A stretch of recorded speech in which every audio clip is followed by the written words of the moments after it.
Gusto mo ba na siya ay mababaliw sa kakahabol sa'yo? Malayo o malapit man kayo sa isa't isa. Yung para bang mababaliw talaga siya kung hindi kanya nakikita o nakakausap araw-araw.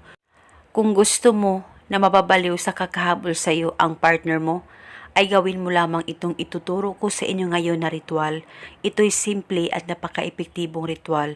Basta palagi lang talagang magtiwala at dapat 100% kayong naniniwala sa mga ganitong pamamaraan.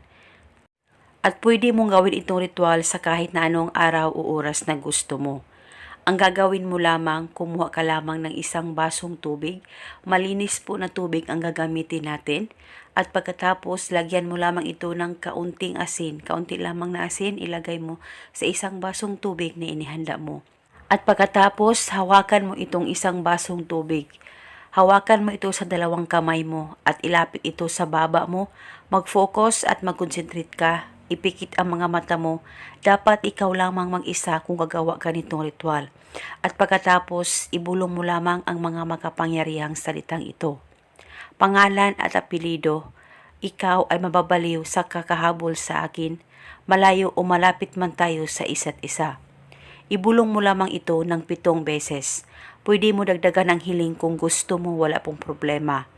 At pagkatapos mo nang mabulong ang spell, inumin mo lamang itong isang basong tubig.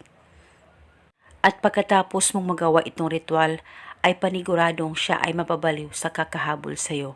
At pwede mo ito gawin 1 beses o 2 beses sa isang araw kung gusto niyo.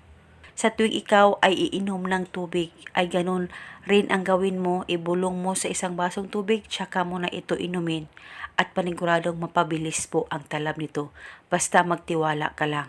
Kahit gaano pa kayo kalayo sa isa't isa, siya ay mababaliw sa kakahabol sa iyo. At gawin ito hanggang kailan mo gusto. At eto muna sa ngayon, maraming salamat po sa panunood. Happy New Year po sa inyong lahat. Thank you and God bless us all.